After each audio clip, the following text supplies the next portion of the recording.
Salut à tous. Alors aujourd'hui, j'ai le plaisir d'être avec Sébastien, que j'ai connu dans l'Académie des investisseurs rentables de Yann Darwin et qui est également, bien entendu, investisseur. Donc l'idée est bien entendu de parler aujourd'hui immobilier, investissement et ce qui se passe à l'heure actuelle sur le marché immobilier.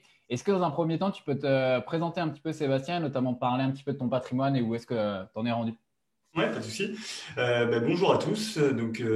Sébastien Marcus. Je fais de l'immobilier depuis assez longtemps. En fait, j'ai démarré le locatif à 18 ans, avec toutes les mauvaises méthodes qu'on connaît d'investisseurs qui n'y connaissent rien. Donc, j'ai remis en stand-by derrière pour me lancer dans l'entrepreneuriat. Et, euh, et j'y suis revenu en fait tout naturellement parce que je fais de l'immobilier en fait de quatre façons. Vraiment, je fais plus que ça. La première partie c'est la location, c'est par ça que je me suis lancé. La deuxième via l'entrepreneuriat en tant que maître d'œuvre. Je, on a trois opérations. Pas trois opérations, pardon, trois agences, une à Lyon, une à Paris et une à Beauvais pour développer les Hauts-de-France en tant que maître d'œuvre d'exécution pure et dure. La deuxième partie, c'est marchand de biens. En fait, c'est le locatif. À force, on peut pas toujours acheter et garder parce qu'il faut avoir la capacité de les gérer et la capacité de les acheter. Donc, quand les affaires continuaient de tomber, on a décidé de les acheter et de les revendre, les packager et de les revendre. Donc, c'est comme ça que je me suis transformé marchand de biens. Et suite à ça, j'ai créé un club où, en fait, je fais du coaching au sein de la team rentable de Yann. Et en parallèle de ça, j'ai créé un club d'investisseurs marchands de biens qu'on appelle le Cercle MDB, sur lequel on est plusieurs. En fait, il y a du coaching, il y a de l'accompagnement, et il y a une grosse communauté où on investit du coup dans toute la France. Donc voilà. Ok, ça roule. Donc un parcours vraiment full-time maintenant immobilier. Tu es vraiment à 100% full-time, que ça soit via ton entreprise de maître d'œuvre ou marchand de biens ou location finalement. Exactement. Et je suis vraiment focus immobilier tout le temps, tout Ok, simplement. cool. Et est-ce que si on revient un petit peu à l'origine, tu disais que tu t'es lancé à 18 ans dans l'immobilier, donc hyper tôt, c'est top. Tu as fait une pause entre-temps, c'est parce que justement, tu disais un petit peu, tu as fait des erreurs au début. Est-ce que tu peux nous parler un Ouais, petit peu justement de ces erreurs potentiellement à éviter? justement, en fait, donc j'ai acheté avec mon frère un premier immeuble de 4 lots qu'on a transformé en immeuble de 6 lots. Et il y avait encore un septième lot, des garages. Enfin bref, un truc, voilà, sauf qu'à l'époque, on l'a acheté en SCI à l'IR. On était quatre, donc il y avait mon frangin et une clétante qui nous ont permis d'avoir le levier bancaire en association, sinon on ne l'avait pas. Et, et en fait, à l'époque, j'étais alternant en école d'ingénieur en alternance. Je gagnais 1000 balles par mois et je me suis retrouvé à devoir payer 6500 euros d'impôts. Euh, donc ça m'a vite refroidi, c'est-à-dire que en fait la fiscalité, je ne maîtrisais rien du tout. Enfin, voilà, c'était juste ça pour ma retraite. Et donc en fait, ça m'a tellement refroidi. Je me suis dit, non, l'immobilier, c'est bon, j'ai ça, je ne ferai rien de plus parce que ça me coûte trop cher. Et donc, en fait, si tu veux, c'est pour ça que j'ai laissé complètement en stand-by derrière. En fait, j'ai juste racheté les parts en fait, de maison clétante petit à petit pour être qu'avec mon frère. Et c'est là où, en rachetant les parts, on s'est dit, bon, faut qu'on regarde un peu la fiscalité. On est passé à l'IS pour être tranquille. Sauf que, bon, du coup, le bien mal monté, le financement mal monté, tu vois, pas de différé, pas de gros prêts travaux pour tout faire tout de suite. On a fait nous-mêmes, etc. Et en fait, ça m'a pompé beaucoup d'énergie pour très, très peu de résultats, en fait. Et donc, c'est pour ça que j'ai laissé en stand-by pendant derrière ça. Donc, j'ai arrêté. Donc, j'ai acheté ça. Et en fait, si tu veux, après, pendant 10 ans, j'ai vraiment fait que cet Ok. immeuble-là et j'ai rien fait de plus, quoi. C'est là que je suis parti développer ma société de maîtrise. Et c'est quoi finalement, parce que ça m'intéresse, je pense qu'on a tous fait des boulettes, moi le premier dans l'immobilier plus ou moins important, et en effet des fois ça te dégoûte un peu, donc tu mets en stand-by. Toi tu as mis en stand-by pendant 10 ans pour te concentrer sur ta boîte. C'est quoi qui a fait finalement qu'au bout d'un moment tu t'es dit ok j'y retourne et je me relance dans l'immobilier, c'est que tu avais un objectif particulier derrière dans ta tête? Non, ouais, je pense que c'est la capacité d'apprendre à apprendre. C'est-à-dire qu'avant, à 18 ans, j'avais pas cette idée. Déjà, le net était beaucoup moins développé. Et si tu veux, on avait moins de savoir facilement, on va dire.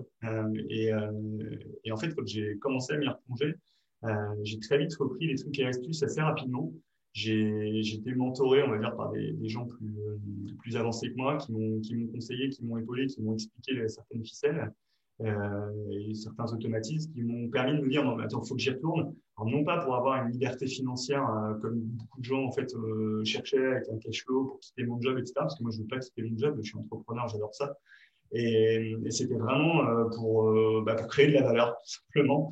Donc, et puis, en fait, pour moi, la location, c'est entreprendre, hein, ni plus ni moins. Hein. C'est la même chose que le marchand, etc. C'est-à-dire, maintenant, j'avance tout en même temps avec des objectifs bien précis. Et donc, j'y suis retourné très clairement pour créer de la valeur, parce qu'il y avait le levier bancaire que, du coup, que j'avais récupéré, que j'avais. Et je me dis, c'est quand même débile d'avoir un levier bancaire et de pas s'en servir. Donc voilà, donc je me suis concentré là-dessus. Et voilà pourquoi j'y suis retourné, en tout cas. Ok. C'est intéressant ce que tu disais à un moment, tu compares vraiment l'immobilier, parce qu'en plus, tu as les deux casquettes, l'immobilier même à titre gestion locative, à l'entreprise. Pour toi, finalement, c'est le même état d'esprit un petit peu qu'il faut avoir. On peut être confronté à des challenges très communs entre l'entrepreneuriat et l'investissement immobilier.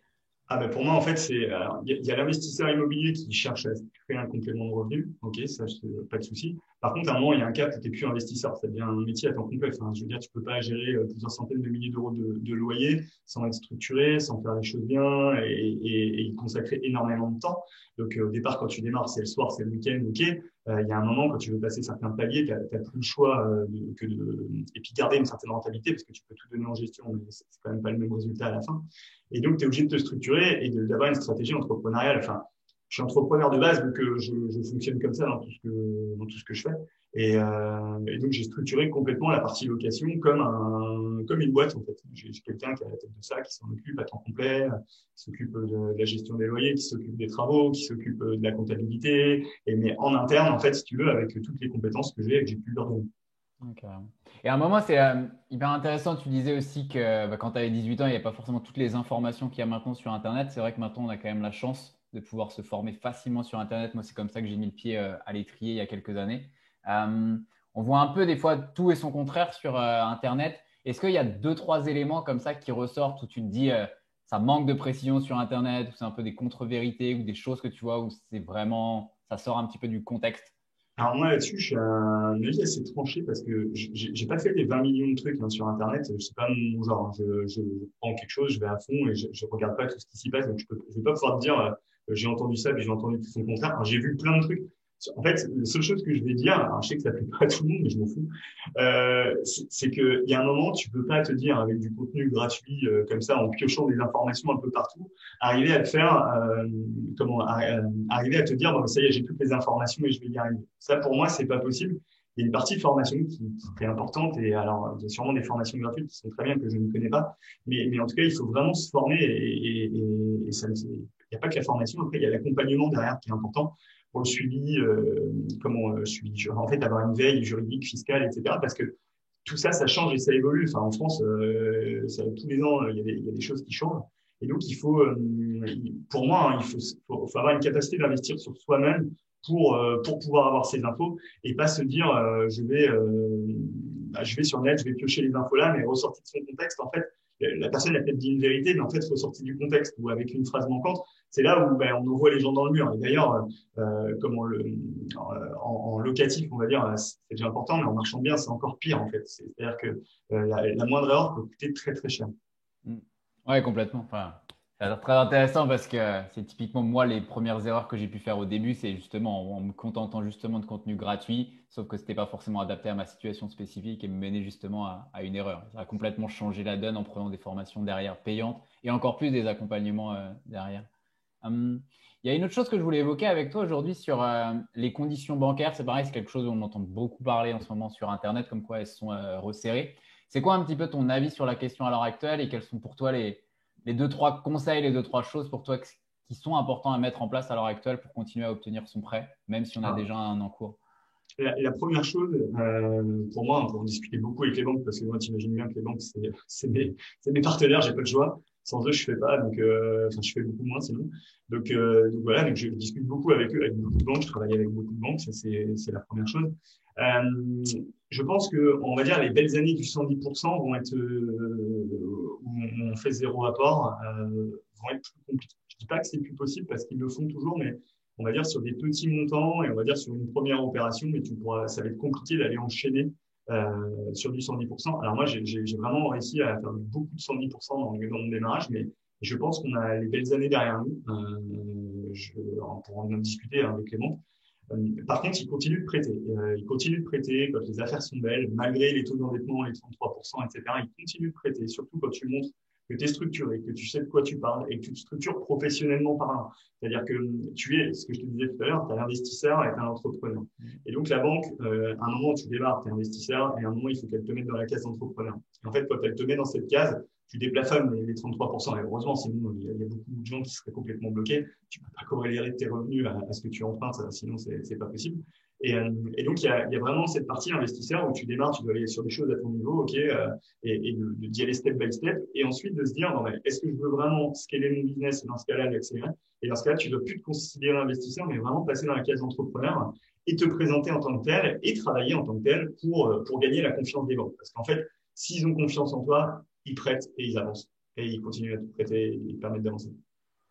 J'en discutais hier avec un ami investisseur aussi et c'est à chaque fois on retrouve plus ou moins le même discours finalement. Il n'y a pas tant de choses que ça qui vont changer, hormis le fait que sans doute il faudra faire un peu plus d'apports, mais que celui qui veut son prêt, il faut vraiment se professionnaliser et voir ça vraiment comme un business purement, quoi. Moi, ouais, c'est ça. Moi, quand je vais les voir, je leur dis, voilà, j'ai les 10% d'apport s'il le faut, mais moi, mon business, vous comprenez que j'ai besoin de cash pour faire du marchand. Je souhaite en mettre le moins possible. Et en fait, quand ils passent en conseil ou quand ça passe enfin, à la direction, ils regardent par rapport à leur ratio pour que je puisse mettre le moins possible d'apport. Et il m'est arrivé d'avoir du 110% encore cette année, de faire aussi avec de l'apport juste des frais de notaire. Donc, il y a beaucoup de travaux, ça peut représenter 3-4% du prix de revient total de l'opération. Mais voilà, c'est pas il n'y a pas, y a pas de science exacte, mais c'est plus compliqué, mais il faut se professionnaliser et ça, du coup, ça redéverrouille les choses. Et est-ce que tu es plus à aller, sachant que tu as pas mal d'encours, je suppose, sur différentes entreprises, etc., est-ce que tu es plus à aller sur différentes banques pour vraiment répartir ou plus tu vois vraiment ta banque comme vraiment un partenaire et tu as une banque sur laquelle tu es, assez fidèle, même si je me doute qu'il y a peut-être d'autres banques derrière, mais tu as un partenaire principal et Ouais, j'ai vraiment le un développement. partenaire principal, comme tu dis. Ok. Mais de lui-même, en fait, ils sont venus me voir, c'était pas il y a si longtemps, c'était au mois de juin, en me disant écoute Seb, vu la vitesse où tu vas et ce que tu fais, là on continue à suivre, on continuera à suivre, on n'est pas en train de te dire on arrête, mais il est possible qu'un jour on soit obligé de te dire nous on ne peut pas te suivre sur cette opération. Donc c'est eux en fait qui m'ont conseillé de me multi-bancariser, ce que j'ai fait. Et donc j'ai travaillé là depuis ça fait 3-4 mois que je travaille à rencontrer toutes les banques à côté. Et c'est même donc le directeur commercial qui a appelé en fait l'autre banquier en disant non, on le quitte pas, on souhaite aussi le garder, mais il va sur des projets de plus en plus gros, donc on sera peut-être des moments obligés de travailler ensemble, c'est-à-dire qu'il y a deux banques qui s'associent avec toi sur le même bien. Et surtout, c'est ce que m'expliquait le directeur commercial, qui me disait. En gros, il y a des années où nous, pour X raisons, nos objectifs changent et on peut moins prêter sur ce type d'investisseurs. Et il y a des années où, en fait, tu vas avoir tes trois banques avec qui tu bosses qui vont absolument vouloir te prêter. Et c'est là où tu es le roi du monde parce que là, du coup, tu as les conditions les meilleures. Tout le monde se bat pour bosser avec toi. Et voilà, l'équilibre. Euh, Autant pour eux, pour leur mesure de risque et l'encours, et autant pour moi, en tant que professionnel, il est important d'avoir plusieurs banques. Après, tu as toujours tes préférences, là où tu es le plus fidèle et là qui t'a démarré. Tant que ça se passe bien avec ton conseiller, je vous conseille de rester et de travailler en partenariat. Ouais, je souris parce que c'est exactement le même discours que m'a tenu mon directeur il y a 3 mois en me disant on vous quitte pas, mais ça serait intéressant de penser quand même à aller vous multi-bancariser et aller voir d'autres banques étant donné que j'ai tout chez le même partenaire. Et exactement la même chose que toi dans le sens où on vous quitte pas, mais ça serait bien de penser à aller voir un petit peu ailleurs. Il y a une autre question que je voulais aborder avec toi aussi sur le côté fiscalité. On a beaucoup parlé du statut LMP avec les conditions un petit peu qui ont changé récemment. Ce que je trouve intéressant, c'est que très souvent, le statut LMP, il a été un peu présenté comme le mal, en mode c'est la catastrophe, ce statut. Qu'est-ce que tu penses? Je ne sais pas si toi, tu es LMP, mais est-ce que tu penses que c'est vraiment, est-ce que c'est peut-être un mal pour un bien finalement, ces changements-là? Est-ce que le LMP est si pire que ça? Qu'est-ce que tu penses sur ce ratio avantage-inconvénient qu'il a? Pas un spécialiste du LMP parce que je ne le suis pas. Ok. Je suis encore LMNP. C'est-à-dire que pour moi, ce qui est important, c'est d'aller chercher la niche fiscale du LMNP le plus longtemps. Parce que celle-ci, pour le coup, elle est vraiment très avantageuse, hein, avec tout l'amortissement, pas de réintégration à la fin. Enfin, voilà, c'est vraiment le LMNP est vraiment une niche fiscale qui continue à exister. Moi, comment j'ai fait en fait quand j'ai monté LMNP, j'ai augmenté mes revenus en fait pour augmenter mon LMNP et éviter de passer LMP. Euh, le LMP, je pense qu'il a ses avantages, ses inconvénients. il a un gros défaut, c'est que pour moi, du coup, il redevient. Alors, je suis pas spécialiste, donc je veux pas qu'il y ait de jugement ou quoi de ça, mais pour moi, en fait, quand tu dois passer LMP, c'est une connerie. Je pense qu'il était mieux de passer du coup tout de suite en société pour garder en fait cette niche fiscale, parce qu'en fait, tu t'enlèves une niche fiscale. Donc moi, dans ma tête, c'est pas bon. Autant garder cette niche fiscale du LMNP, l'amener au bout, en fait, arbitrer, racheter dessus, etc., mais la gérer par rapport à tes revenus. Et en parallèle de ça, passer le reste en société pour avoir un écran par rapport à tout ça. Et ça rejoint un peu ce que je te disais tout à l'heure, de montrer aussi que tu professionnalises ton business et que tu commences à faire les choses différemment vis-à-vis du banquier, sachant que le banquier, le LNP, il maîtrise pas très bien en fait, malgré que tu fais des bilans, des prévisions, ils comprennent pas bien. Pour eux, tu es en déficit foncier, point barre. Enfin, c'est pas ancré dans la tête des banquiers. Et donc, je pense pas que ce soit une bonne solution, surtout que, alors, en plus, il y a plein de petites nuances maintenant quand tu arbitres, etc. Ça t'oblige à te mettre dans des durées de détention de biens, etc. Donc, tu es plus libre de tes mouvements et vraiment, c'est pour ça que je le conseille pas. Après, je suis pas un spécialiste. Il y a sûrement aussi des avantages à ça. Je suis pas sûr qu'il y en ait beaucoup, mais je conseille. S'il y a un conseil que je peux donner, c'est quand tu passes, enfin, vraiment de gérer ça et quand tu dois le passer, passe plutôt tes biens maintenant en société et mets un écran par rapport à toi pour éviter ça.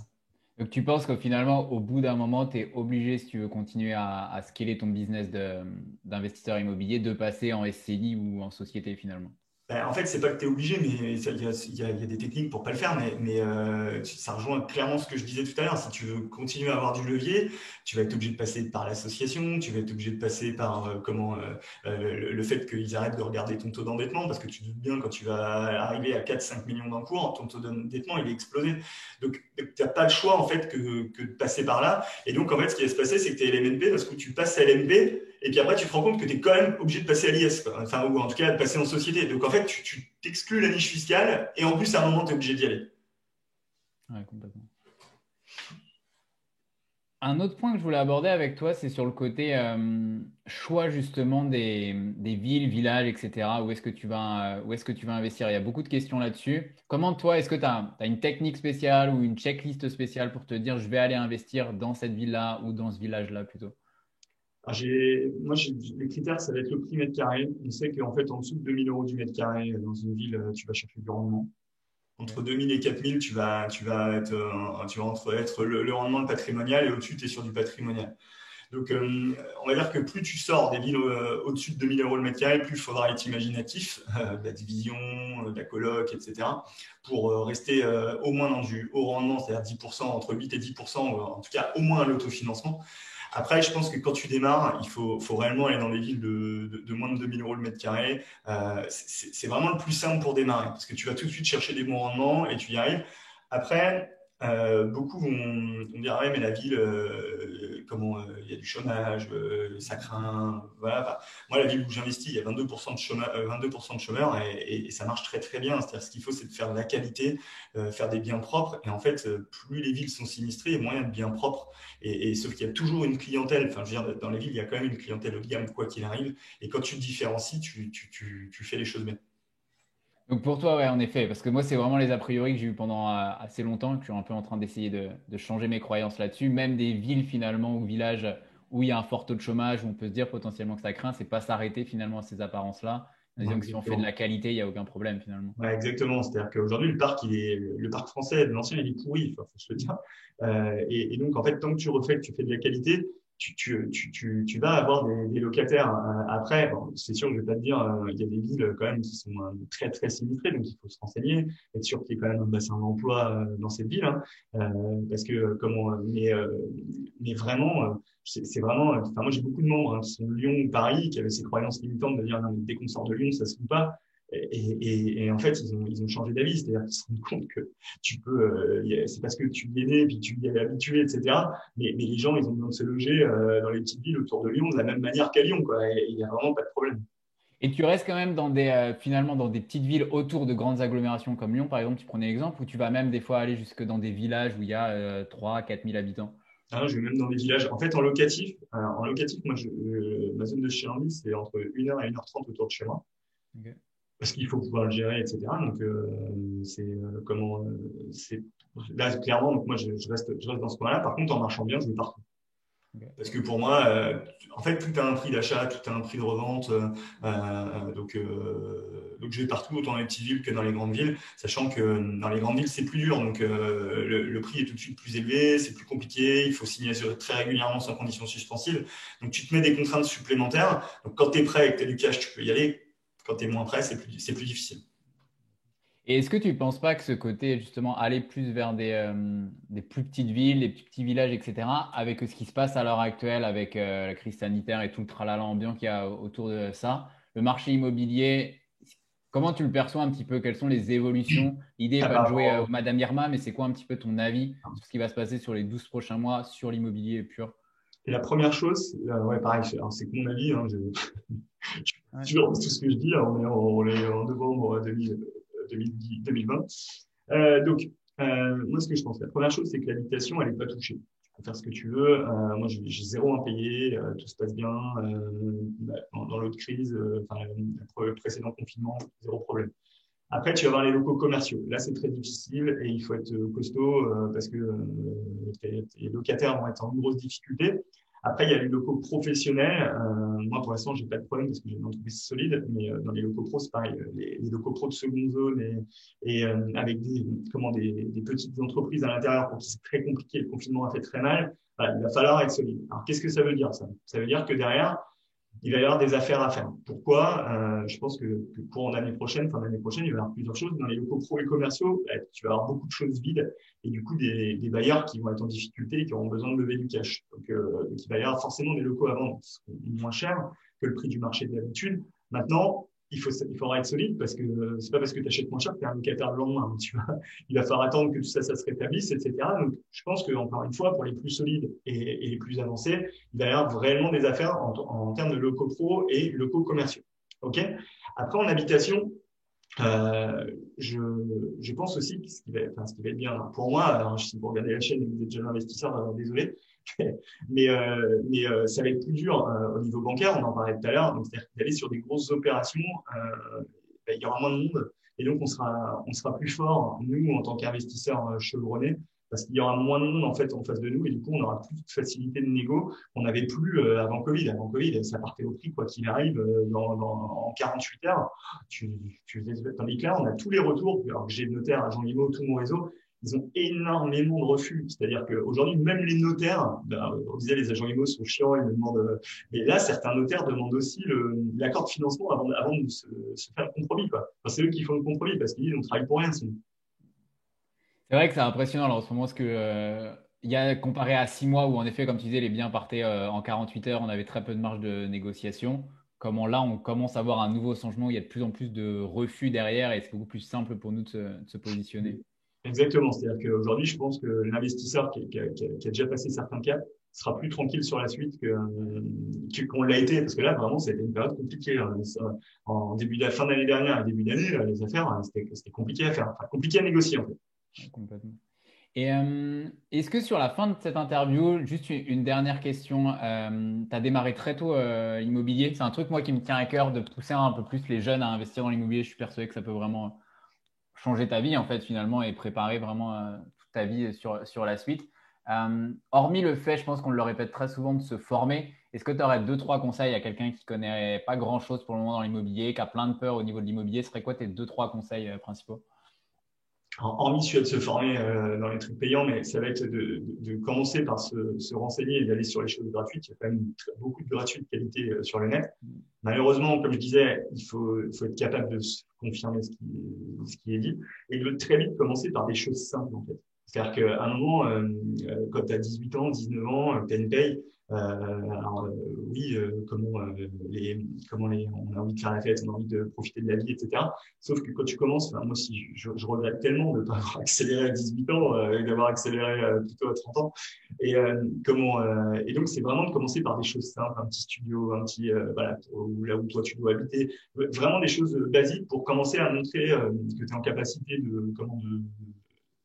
d'avoir du patrimoine, en tout cas, et de le rembourser. Ça, parce que c'est un vrai critère bancaire.